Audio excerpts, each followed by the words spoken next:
Happy Mother's Day. Well, at least it was Mother's Day here yesterday. So my Mother's Day was not the best. There was just some things that happened that just made it not super enjoyable. I mean, I did get to relax, I did get to take a nap, and I'm grateful for that. But after talking to my mom today and wishing her a happy Mother's Day, I was like, you know what? I don't need to dwell on the fact that I didn't have the best Mother's Day.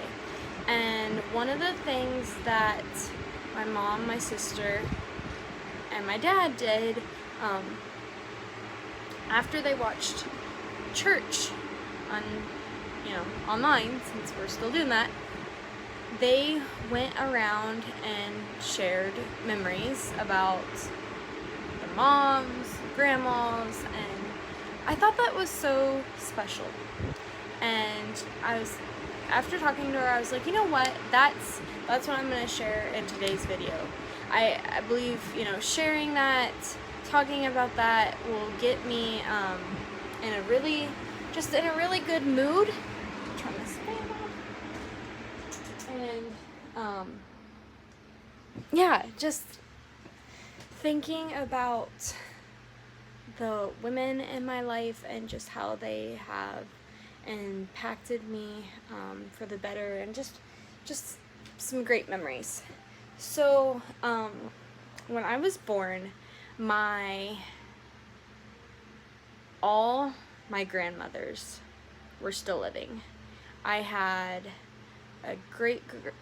two great grandmothers on my mom's side. I had two great grandmothers on my dad's side, and I had each of my grandmas on my dad's side and my mom's side. So I was just super blessed to even get to meet everybody.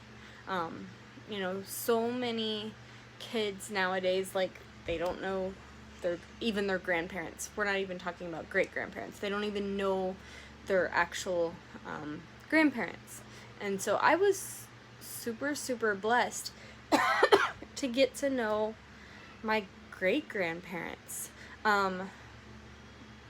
Now, when I was born, my great-grandpas on my mom's side were not living, but my great-grandpas on my dad's side were living. But today we're talking about mothers. So, my mom's mom, so my great-grandma Bar, her name was Grandma E, or that's what we called her. And so the funny thing is that her last name was Bar, and I'm now married to a Bar. We are not related, so that is good.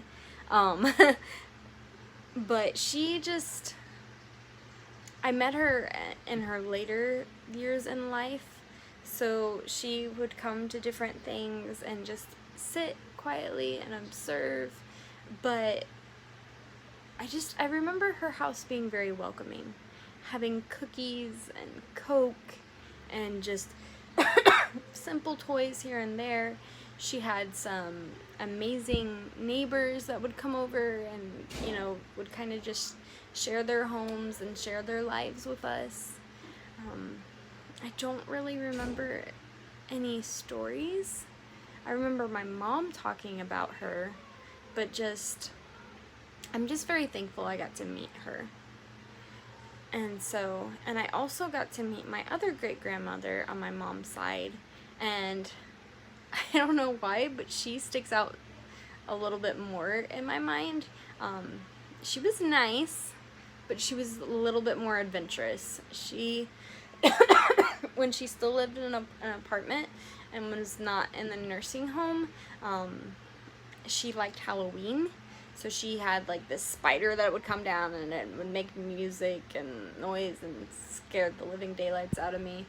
She had a little piano that sat on the floor that I liked to pretend to play. I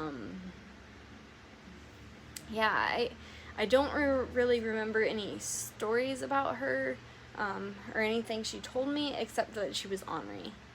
I do remember when she moved into the nursing home that she was known for getting into trouble. I think she went around and tried to steal somebody's like false teeth and glasses and tried to pull a fire alarm and just was trying to liven things up.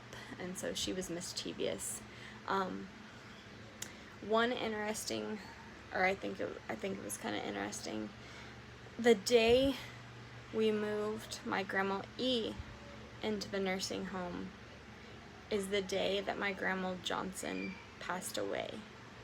And so the fact that we were all there for that time, I didn't go in and see her during her last moments, but just there was a closeness about the family, and you know, we were all there and a part of that. So that was not something that everybody can say, that they were, you know, around when their grandmother passed on. So and then my great grandma E passed away a week before we were supposed to leave on family vacation, and so that made going on that vacation very difficult and things, but they were both very, very sweet ladies.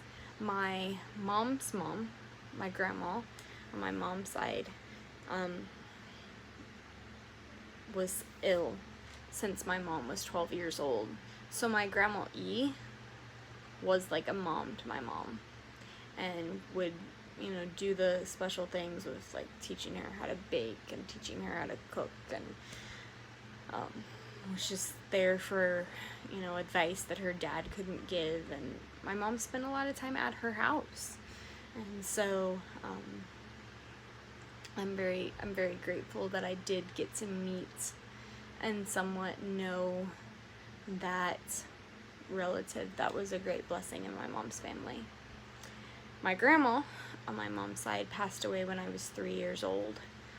Like I said, she had a stroke when my mom was 12, and so she was just different. My mom, you know, did a lot of taking care of her and providing for different things she needed, and my mom had to do a lot of growing up that, you know, I was not asked to do as a child, and many people are not asked to do as a child. So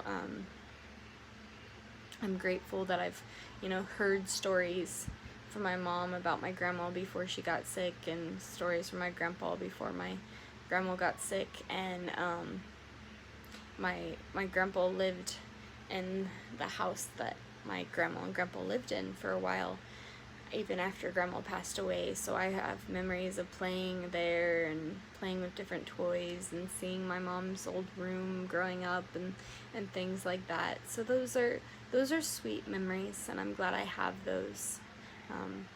And then I have my grandma Patty now. My grandpa ended up getting remarried after my grandma passed away, and Patty is such a blessing. She's always helping my mom doing dishes, and she's in the kitchen usually doing dishes. Everybody else is cooking, and her calling, I guess, is she's there doing the dishes, and she's done hair for years, and just so sweet and so, you know, loving to grandpa, and to take on my mom and her sister as her own. I think she's loved them very dearly, and that's just, it means a lot, you know, especially being far away from my mom right now. Knowing that there's those that care and love her and just want to be a part of her life so much means a lot. And then my dad's side of the family, my parents live very close to my dad's side of the family, like 5-10 minutes away. So I really got to know my great grandma King, my great grandma Scales. There was many Christmases we would have at great grandma Scales's. Great grandma Scales has made us so many quilts and afghans, and just was a blessing. Like, there was a kid designated room in her house that we would go to and play. I remember staying overnight at Grandma and Grandpa King's, and just the memories that they brought. I remember leaving bikes at their house to ride, because we could ride on the old roads and just areas that people didn't go on, and just the memories and the blessings. And They watched all my years of 4-H, and they were there on the bleachers watching it and bidding on our animals. And I've got pieces of my great grandma King's jewelry, and just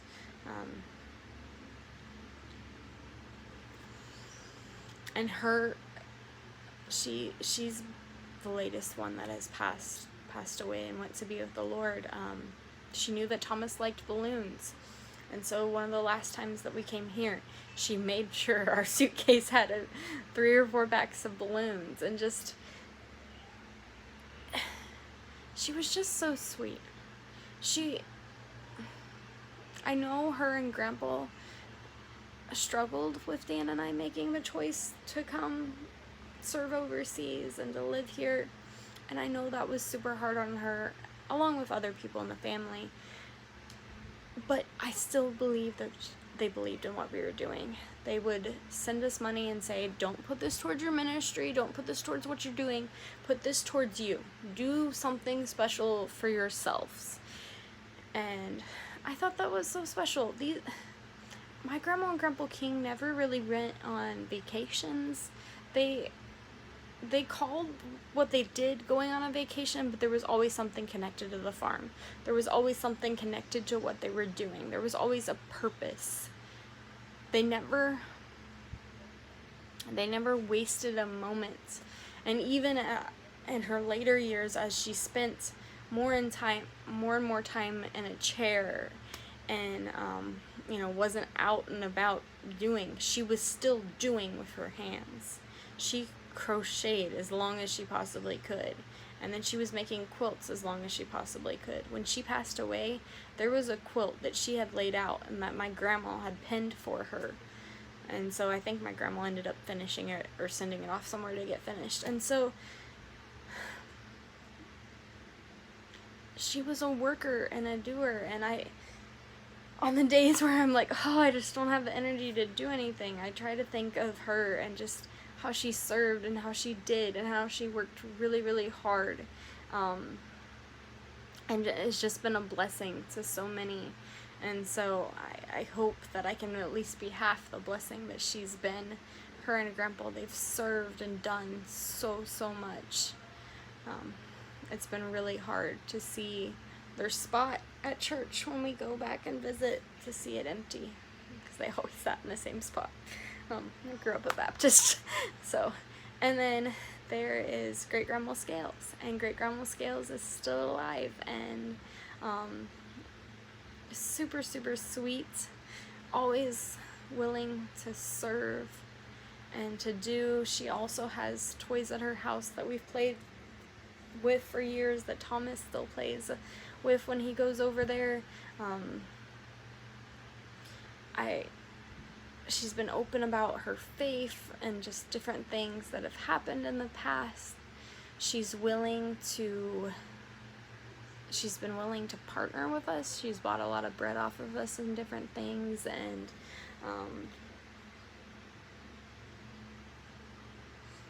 really just been there for us. And when we have been in the States, we've lived at the Mission House, and the Mission House is like right across the yard or road from her, and so it's not very far. And so I'd go and visit her as much as I possibly could, and just to have somebody around that wants to be talked to and wants that friendship and that companionship. It just means a lot. And so she still lives in the house that she grew up in, and so I think that's awesome that she grew up in this house, and then she ended up moving back into that house with her husband, and just the stories and all the people that she has blessed. It's just really heartwarming. And then there is my grandma, and I just refer to her as Grandma. She is my Grandma Scales, my dad's mom, and she is still very much alive, very well, and so much of blessing. She has done so much for us. She is the one that when we write our newsletters, she puts them in the envelopes, makes sure the address labels gets on them, stamps them.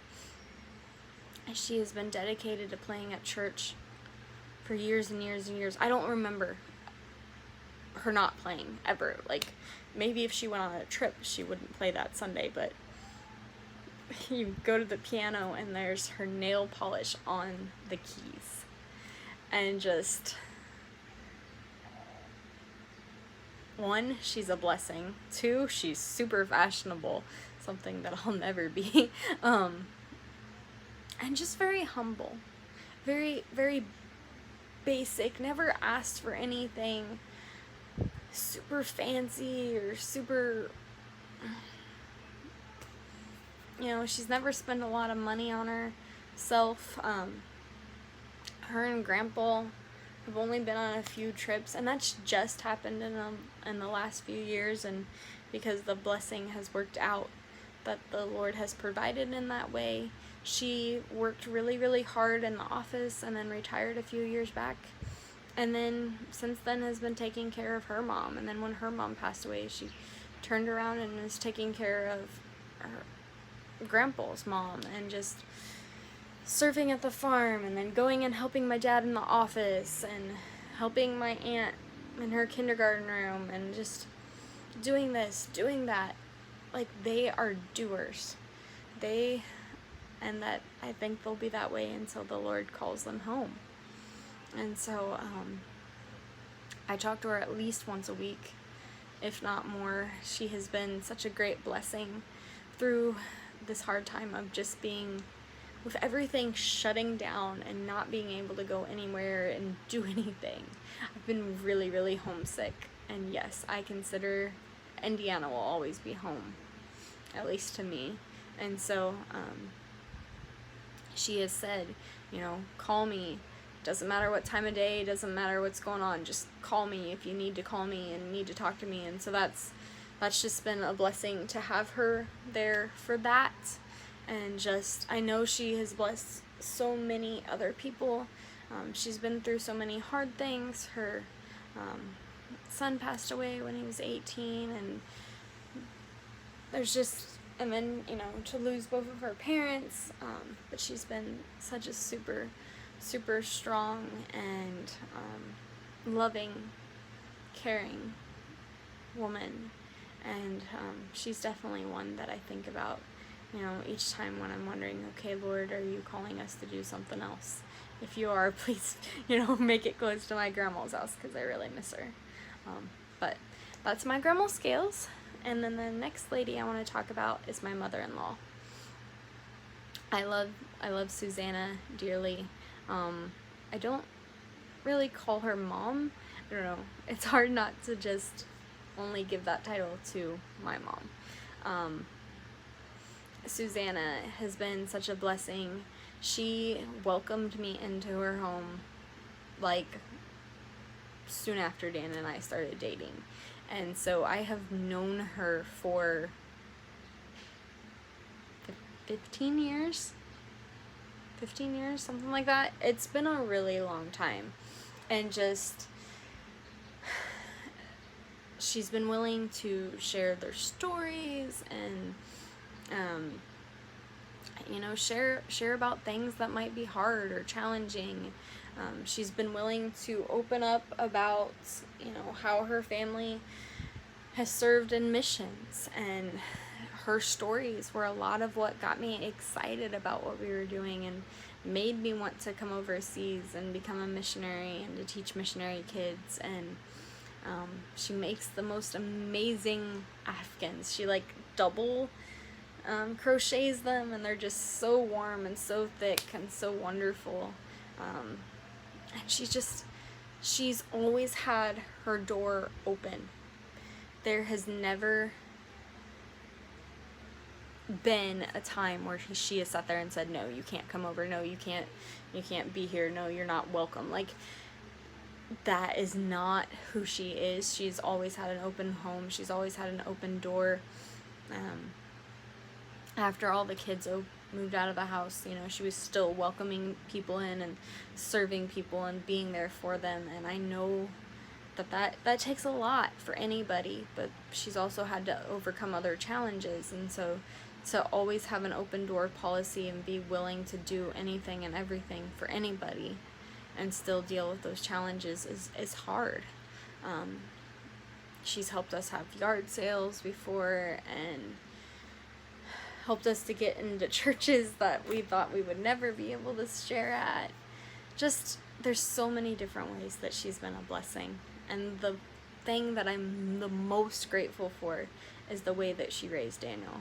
The way that she has turned my husband into the wonderful gentleman that he is, and just how caring and loving he is, I know is attributed to how his mom raised him. And so I'm very thankful for that.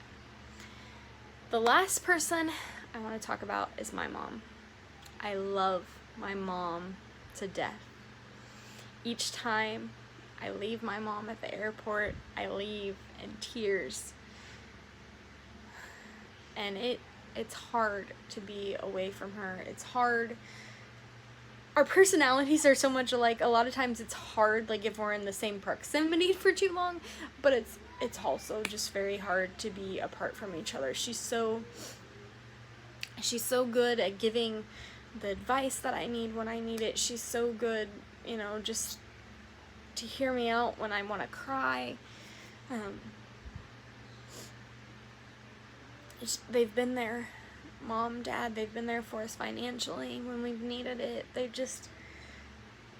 They've opened up their home to us. There's been so many summers where we've lived in their basement, or not their basement, just their home for 2 months. And, you know, she loves Thomas unconditionally and just cares for him. And she's been through a lot. Like I said before, like she had to grow up at a very young age and had to take care of her mom, and it could be very easy for her to be bitter and not, you know, want to serve and not want to do these things that she ends up doing. But she's a servant. She is so active in the church. She has a weekly ministry she does at school. She's also in charge of the ABW at church, and just serving, blessing. Always, you know, if somebody passes away, she's making meals, or if somebody has this need, she's figuring out a way to meet that need. And just, she exemplifies what it means to be a missionary on the home front. To be a missionary, you know, just where you've been placed, serving and doing as much as she possibly can.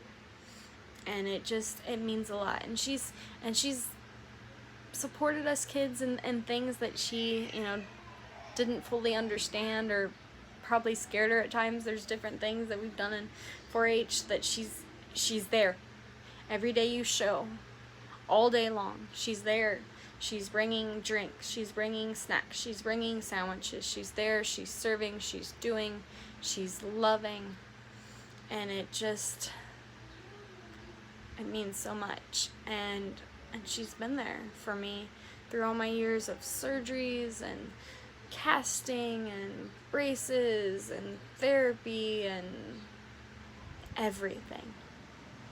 I couldn't ask for a better person to be by my side and with me through everything. So this video is already really long compared to what I normally do, so I will stop there. I've got a couple of other women in my mind that I might share about another day. So that's it for today. We'll talk to you later. Bye. God bless.